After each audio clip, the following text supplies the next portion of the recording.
And he's done much, much more, which hopefully we'll find out about now. Hello, Doug. Hi, Carl. Thanks for inviting me. It's great to see you. Now, you came to us from Saskatchewan originally. I've heard that there are many similarities between the people of Saskatchewan. I don't know how do you say Saskatchewaners or Saskatchewanians or people from Saskatchewan will do. Well, I've heard there are similarities between people of Saskatchewan and Newfoundlanders in that I guess we're a rural culture primarily. We probably have similar views on the Confederation. Well, what is your take on that? Well, my take on it is similar. When we moved here, we were taken.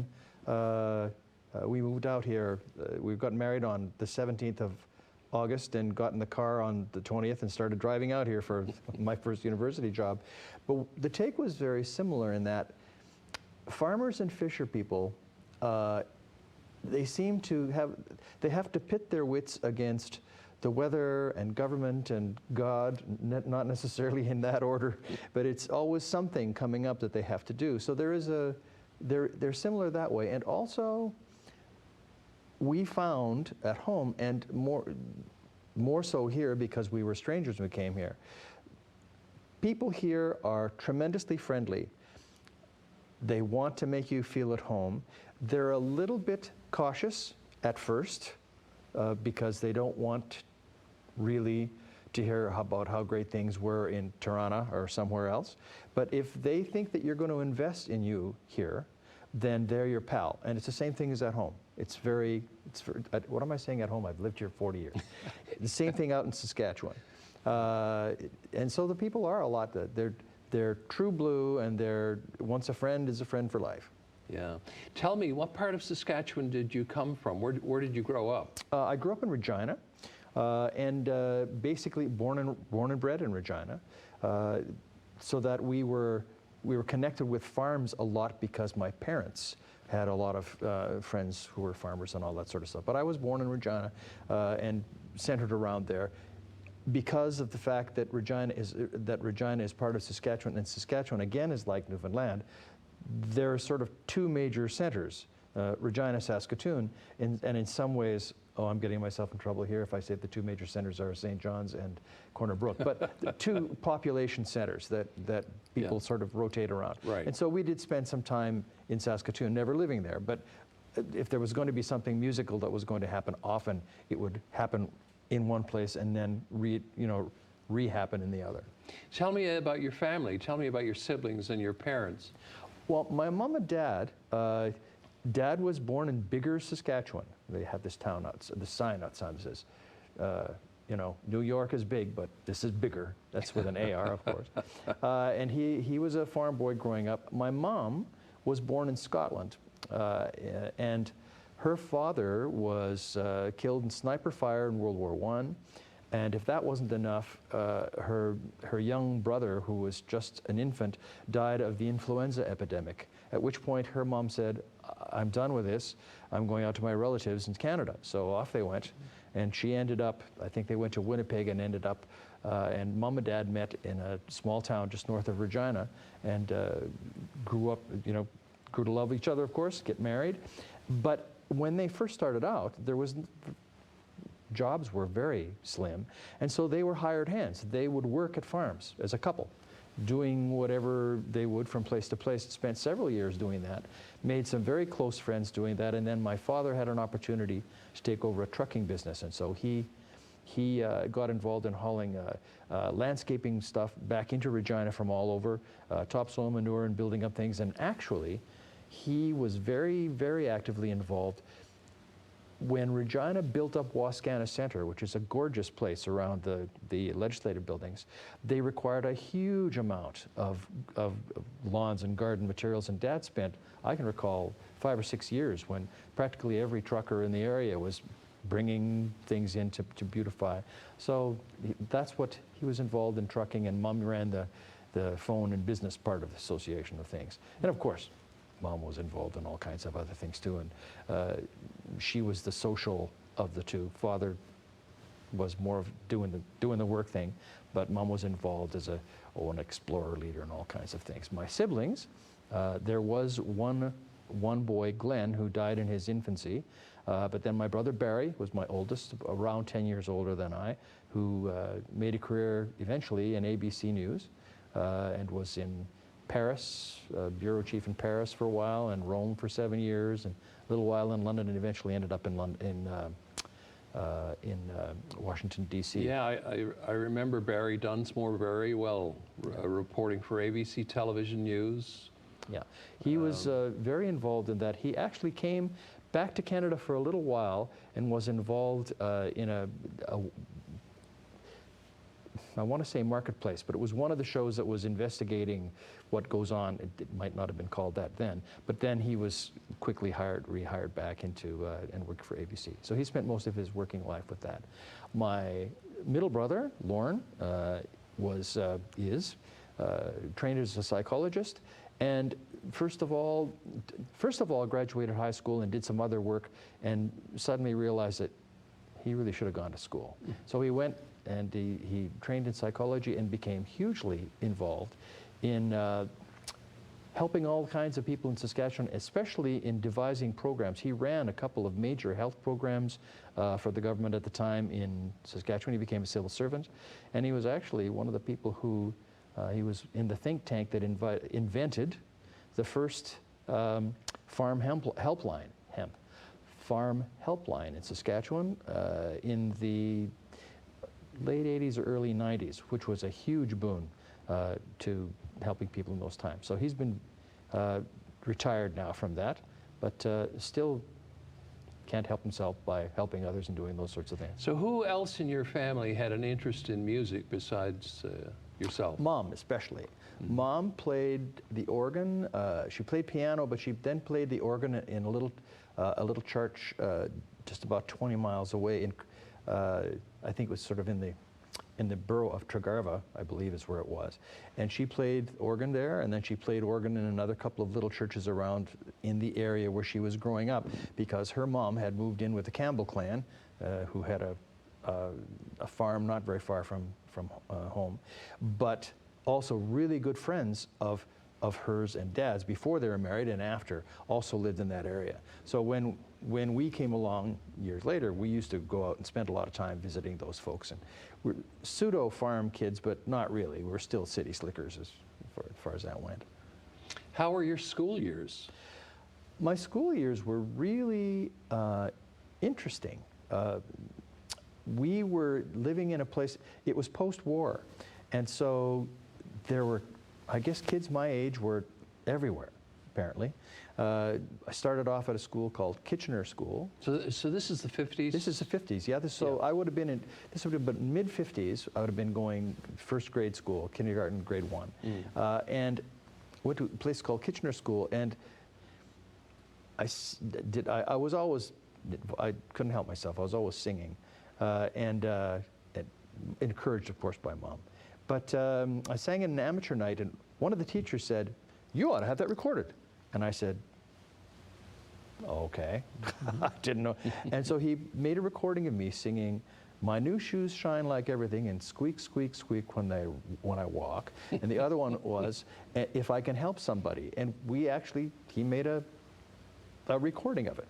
Ed Ames made a big hit out of that one. No kidding. Yeah. Wow, exactly. Yeah. Well, we couldn't play it at home because we didn't have a record player, as it turns out. But eventually we could. But the grade school days were really busy. Lots of kids around. Then I went to high school and was also really involved with music, and there were, plays and all that sort of thing. But we were involved at a school where there was sports was a big deal, but I was never going to be Gretzky and or anything like that. Always keeping the academics going, and always music was on the top of the thing. Eventually, you made the decision that you were going to make a life in music, but why choral music and why conducting? Well, first of all, I'm going to go back to your introduction of me. I really like the fact that you called me a music educator, because that's what I feel I am. Conducting is part of it. And I wasn't actually thinking about becoming a musician. I was very strongly heading towards the idea of maybe becoming a United Church minister. But in high school, the person who was teaching at the time, John Harding, he was only at our school for a year. He was a magnificent fellow, great musician, and he just was one of these people where you wanted to do things for him. Anyway, I had just been elected as music person for the next year, which doesn't mean a whole lot, except he thought, well, you like to sing, and you're going to be the music director next year. I said, well, yeah, I guess. Well, next spring, coming up, I've got to go and play. He was a trumpeter. I've got to go and play in somewhere down in the States, and I can't be here for graduation weekend.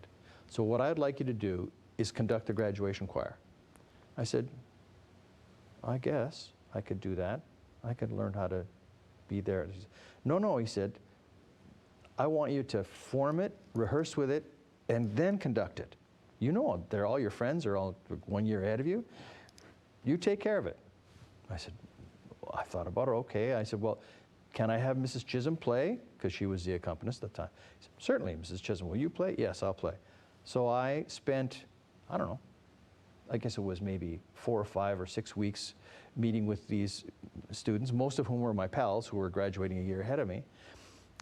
And we sang, and the feeling of working and making these sounds and get the evocative response that I felt from them and that we felt from the audience, I was blown away. I thought, this is really something.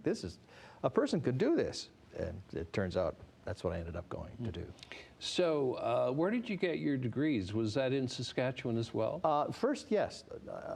They had something that was called a Bachelor of Music, a Bachelor of Education, but they were changing gears while I was involved. So what I did graduate with was a Bachelor of Music Education.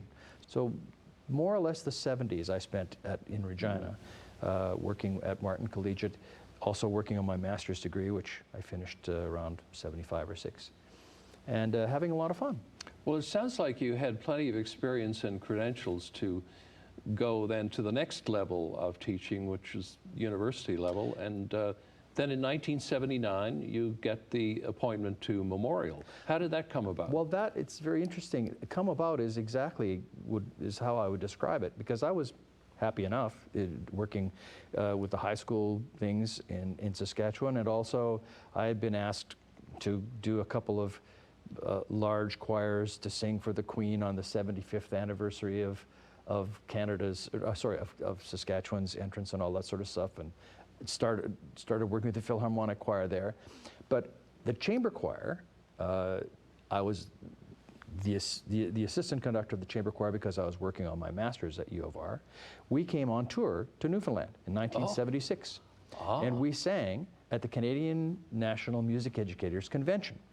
And the major concerts were at the Arts and Culture Center, which was a beautiful building and still is now, especially now that it's redone. And we sang here, and we went on tour. I think we went as far as Grand Falls.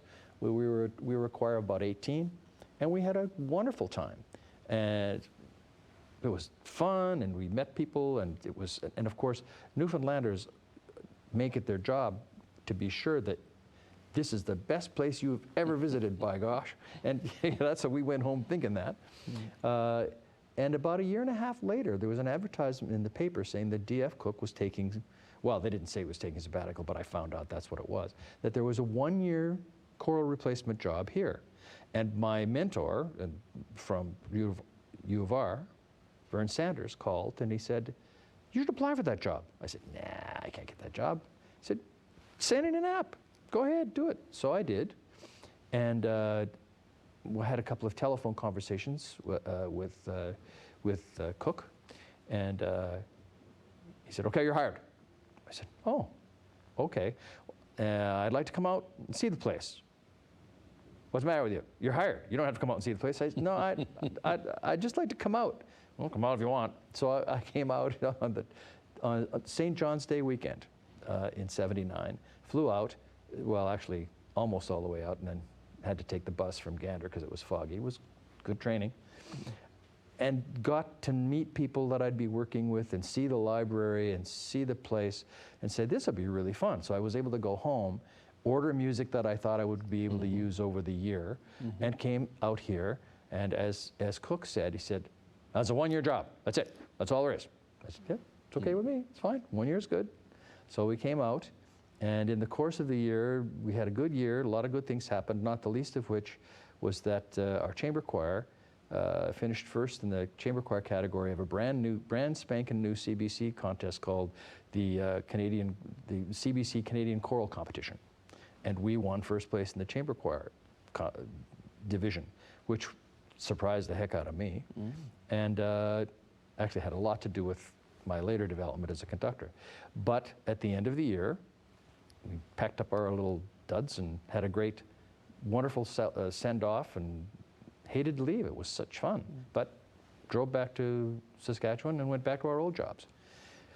And about 6 or 7 months later, I got a note from Maureen Volk, actually, who said, we're going to hire a choral person here next year. And I said, oh, really? So I applied and got out. So that's how I ended up here. Yeah. And the real reason for doing it, after coming out for a year, it wasn't that the experience was that much better in some ways, but for 10 or 12 years I had worked with high school boys. And working with university men, I could sing. We could sing anything with real loud, sort of full voice stuff. And that's what really turned the corner for me, to be able to work with a more, it's like working with a piano and going to a pipe organ. There's just more, there's more possibilities. So that's what sort of brought us out here. Did you realize that you're not the first person from Saskatchewan to make his mark in the Newfoundland music scene? Well, have you heard of Omar Blondell? Actually, I had not, but I looked him up when you sent it to me. Holy smoke, this person, the Gerald S. songbook became his Bible. That's right. He went off. But he was right. Surely you've got a bunch of these recorded. Nope. Yeah.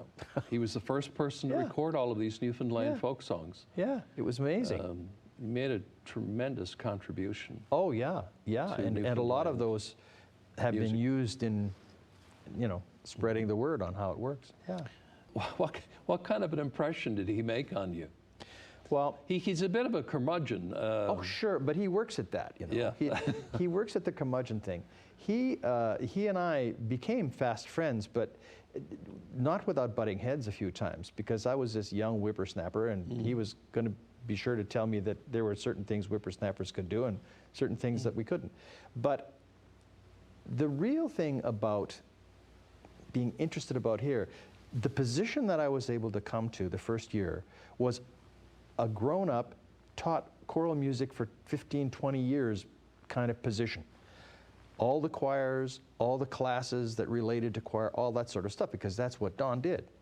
So there was festival choir, the great big choir of 250, chamber choir, all that sort of stuff. It was magic. And I knew, or I thought I knew, well, I'll never luck into this again, so this was really, really fine. But when Don left and came back and looked around, he sort of gleaned things. He's very sharp about figuring out what might work and what might not. And he gleaned from other people that I had really enjoyed working with festival choir. Festival choir was the big one. And I had been doing choirs at home in Regina several times. I was rehired for Saskatchewan's 100th year celebration, and once more, it was a TV special, and was this the 2005? This was the 2005 one, and I got to conduct a wonderful choir, go over the choir and meet them and rehearse with them beforehand and bring them all together. Met the Queen and Prince Philip, and and I think I sent you a picture of one of my choir members at home took a picture of me meeting the Queen on her television in this particular this particular show. Anyway, I really liked big choir stuff. It was fun, and there are a lot of things that big choirs recommend. Don, most assuredly, was not a fan of the big choir. He liked chamber choir. Well, he could put up with the big choir, but he'd rather not do it. And he was, figured he saw a way to maybe move off the festival choir to somebody who actually likes it and not have to do it anymore. And that's more or less how it worked. And I really enjoyed working at the festival choir, and eventually got to work with the chamber choir and all that sort of stuff. And you founded the Philharmonic Choir. I founded the Philharmonic Choir. Here's Don and I locked horns a couple of times, but this one particular time, there was some kind of a rehearsal schedule thing. Concert was coming up, and chamber choir, which he conducted, was going to have a rehearsal over top of one of my rehearsals. And I went in to see him, and I said, "Gee, Don," I said, "I was just looking." "Oh, you're just mad because I've scheduled something over top of festival choir." I said, No, I'm just kind of wondering how that happened, if we can. And so we kind of got our way through all that. And later that year, Peter Gardner came to me and he said, we really need a choir to do big works. And we had been asking the festival choir to sing, and they came, but because of the verboten kind of thing, at exam time, no singing and other things, students have got to be students. And so at the very prime time for doing Messiah and all that sort of stuff, the festival choir was really not going to be an instrument. So, as Peter said, well, let's have a choir, let's start one. Okay. So I went to see Don, and I said, look, I'm going to start this choir, but I want to be sure that you're not going to be upset about me doing this. I'm not doing this to get out of festival choir. I like the festival choir. Whatever makes you think that I'd be mad about that? Well, anyway, he said, fine, go ahead and do it. And so we did. I didn't do it to get his permission, but I wanted him to know that I was doing it and not, trying to sneak around in the bushes. And the festival choir still exists, and the Philharmonic still exists today. So it worked out very well. But we finally had a choir that could work well outside of school times, because at the end of April, you're done. You can't be involved in any other things, and the same thing at Christmas. And it really, many of the festival choir sang in both. They sang in festival choir, and they sang in the Philharmonic. Just before we end, there is one event that you were involved with, which is no longer happening, at least not in its original form, which is understandable. That's Festival 500. That must have been very satisfying for you, the work you did there, because you were bringing in choirs from literally around the world. It was A dream. The kind of thing, where could you go to be inviting choirs from all over the world, top-notch choirs, to come and sing and share with all of us? It was spectacular. Susan Knight and Dennis Knight sort of came up with this idea. They wanted it to be wonderfully musical experience, but it was also in the middle of the fisheries crisis, and it was supposed to be an economic engine, which it turned out to be. But all these choirs coming together, and the language problem didn't matter. The format that we set up meant that choirs would get together and sing together, share what they knew about each other, become friends while singing. And we learned about them, and they learned about us, and they were part of our history then forever. And the same with them. That is the magic about choral singing. You sing together, you become friends, and wonderful things can happen from that. Festival 500 was a fantastic thing. Now, economics moved to the point where we couldn't keep doing it, but many of, I suppose, hundreds, not on Facebook, but hundreds and hundreds of my heart friends I met in Festival 500 and exchanged ideas with, and it was always a growth experience, and we were always glad to see each other. And from Festival, of course, came the person who was the first chair of Festival, Angus Bruneau. He said, you know, we should have something that works after this. And he came up with $1 million and donated it to the School of Music to come up with eventually came up with the Bruneau Center for Choral Excellence, which sole idea is to be making ripples in the community by making amounts of money available to local people to do things that they couldn't otherwise do if they didn't have to have that little extra help. So it's just... And what is your involvement with that? Because I was the first chair. Okay, yeah. Yeah, I was the first chair. I was involved in the setting up of it. I was the first chair of it, and I'm still a board member of it. And so basically each year we put out advertisements and say, do you want to do something? Do you want to bring somebody in? Do you want to go and study somewhere? Now, this is not tens and tens and well, it can be tens of thousands, but it's not a bottomless pit. But we have helped all kinds of young and not so young people sort of retool a few things and meet people who they never would have had. Some of the people who came to Festival 500 have come back and worked in our area just to, you know, keep things going. It's wonderful, and that was Angus and Jean Bruneau's dream, and my gosh, what two more generous people you'd never meet. Choral music is alive and well in Newfoundland and Labrador. I think it is. And that's a good thing. Thank you very much. Thanks, Doug. Karl. Okay.